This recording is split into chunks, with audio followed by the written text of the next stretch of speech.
the way we document our success in Canada is we understood the Canadian market, we understood the Canadian needs and gaps.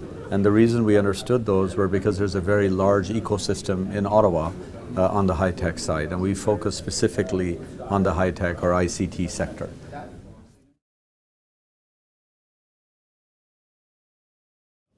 Actually, we haven't seen public policy really impact us, because one of the things that we did very early was to ensure that we were not selling to municipal governments or governments, because it was typically you end up with a lot of red tape, you end up with very long selling cycle, a lot of processes, and if an election falls in the middle of it, then your whole project goes for a toss.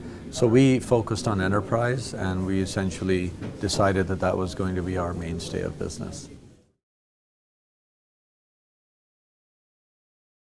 So one of the areas and one of the strongest messages that any business can send to all governments is ensure that when you bring tax laws, governance changes, policies in place, that don't make them retroactive 3 years back and 2 years back. This happens a lot in India, where the government decides to bring a taxation change, but guess what? It was retroactive 2 years ago. You as a business have been operating, and you've already consolidated your statements, you've done your financials, but at the end of the day, you're now going back and hiring lawyers, accountants to actually help you facilitate that. So if anything the government can do is to make things a little bit easier to cross borders and to open up trade between the two countries.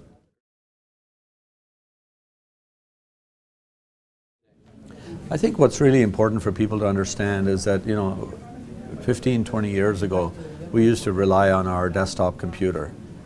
7, 10 years ago we started relying on our laptop. Today the only thing we all carry is a mobile device.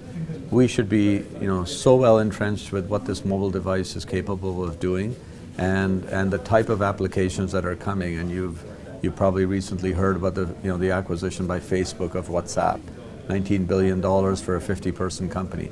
That's a one-off situation, but it's a start of the iceberg, because it's the tip of the iceberg from my view. When I look at how people are mobile, I've been at this conference for a day and a half, and I've been still doing my business because I'm connected by email, connected by SMS, and typically engaged with your clients anywhere in the world. So it's very important to ensure that you're very savvy with the phone, you're very savvy with technology, because it is an important step to your next growth.